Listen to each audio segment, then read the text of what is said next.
तो इसे घर पे शूट कर रहा है।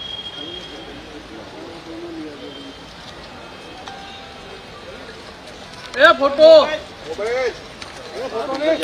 जय महाराष्ट्र बूम साइडला कर रे।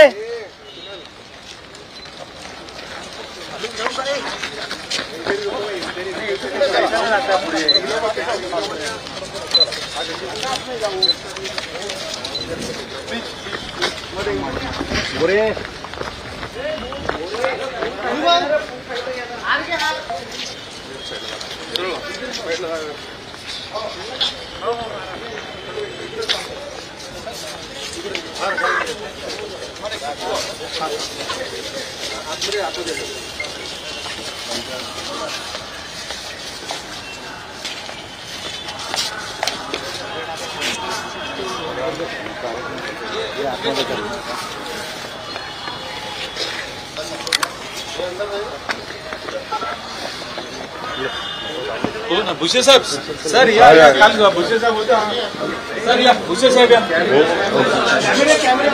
कॅमेरे ए बाबा दिसले मग ए बाबा कॅमेरे बाहेर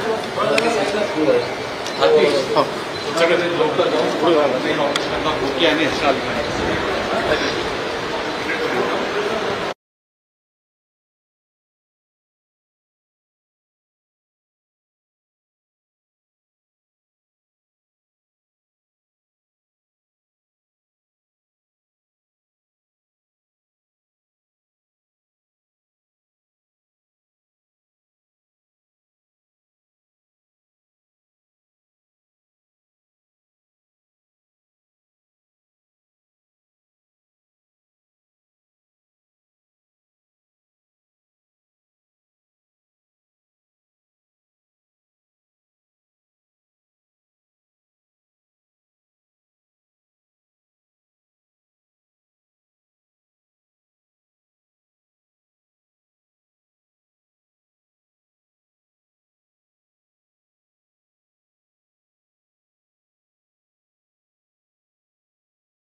पूज्य डॉक्टर बाबासाहेब आंबेडकरांचा परम पूज्य डॉक्टर बाबासाहेब आंबेडकरांचा तथागत भगवान गौतम बुद्ध की तथागत भगवान गौतम बुद्ध की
नागपूरला आलो की दरवर्षी मी या ठिकाणी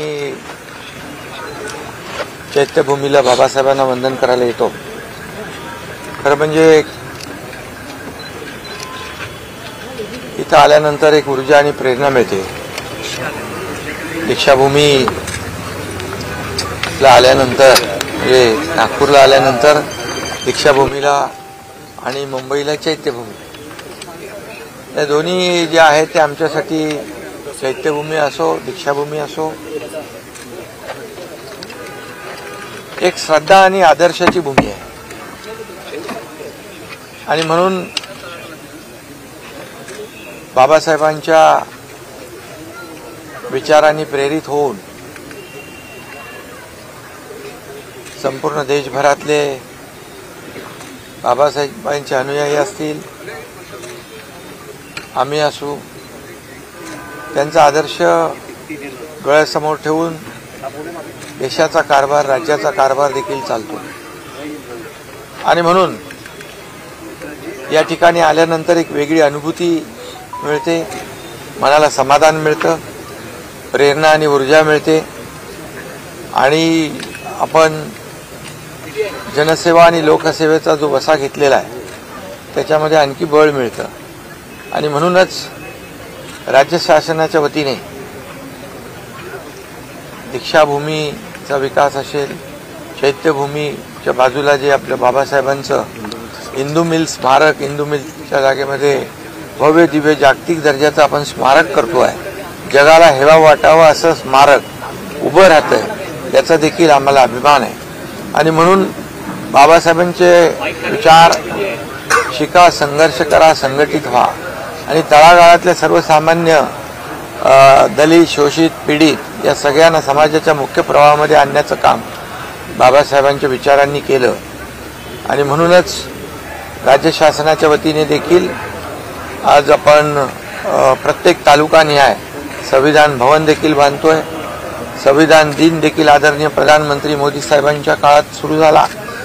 आणि म्हणून बाबासाहेबांचे विचार जे आहेत हे विचार सर्वसामान्य माणसाला न्याय देणारे आहेत. आणि म्हणून त्यांच्या राज्यघटनेमुळे त्यांनी जी घटना लिहिली ती जगातली सर्वोत्तम घटना आहे. अनेक देशांच्या घटनेचा अभ्यास करून बाबासाहेबांनी सर्वोत्तम घटना तयार केली आणि त्या घटनेवर आपल्या देशाचा कारभार सुरू आहे, राज्याचा कारभार आपण करतोय. आणि म्हणून त्यांच्याचमुळे सर्वसामान्य परिवारातली व्यक्ती देशाचे प्रधानमंत्री होते, राज्याचे मुख्यमंत्री होते, अनेक पदांवर काम करण्याची संधी बाबासाहेबांच्या विचारांच्या घटनेमुळे प्राप्त झालेली आहे. आणि म्हणून मी बाबासाहेबांना विनम्र अभिवादन करतो आणि आज सगळ्यांनाच मी आजच्या दिवशी शुभेच्छा देतो. बाबा साहब आम्बेडकर को लेकर अमित शाह ने एक बयान दिया था जिसके बाद लगातार विपक्ष सवाल उठा रहा है. पॉलिटिकल यहाँ पर आज हिंदीमध्ये सांगून द्या. बाबा साहब के आज दीक्षा भूमि में हम लोग आए हैं और निश्चित रूप से यहाँ पर आने के बाद एक प्रेरणा ऊर्जा मिलती है. ये ऊर्जा का स्रोत है और ये हमारे लिए दीक्षा भूमि चैत्य भूमि एक श्रद्धा और आदर्श भूमि है. और निश्चित रूप से हमारे जैसे कार्यकर्ता लोग यहाँ पर आते हैं तो ऊर्जा लेके जाते हैं, प्रेरणा लेके जाते हैं और ज़्यादा समाज सेवा करने की शक्ति मिलती है. और इसलिए हर साल मैं यहाँ आता हूँ और दीक्षा भूमि में बाबा साहब को वंदन करता हूँ. और वैसे मैं यहाँ पर आया हूँ और निश्चित रूप से बाबा साहब के विचार जो है, जो दलित शोषित पीड़ित जो है उनको मुख्य प्रवाह में लाने का काम उन्होंने किया है. और उन्हीं के वजह से आज सामान्य परिवार के व्यक्ति को देश के प्रधानमंत्री बनने का सौभाग्य प्राप्त हुआ. मुख्यमंत्री बनने का कई लोगों का, मुझे भी पिछले 2.5 साल में वो भी सौभाग्य प्राप्त हुआ. और इसलिए यहाँ पर आने के बाद जो है बहुत ही समाधान मिलता है और ऊर्जा मिलती है. शिंदे साहेब मंत्रिमंडळ विस्ताराला हे राजकीय नाही, हे तर इथं राजकीय विषय नाही. तुम्हाला तिकडे मी बाहर गेट के बाहर ले वहाँ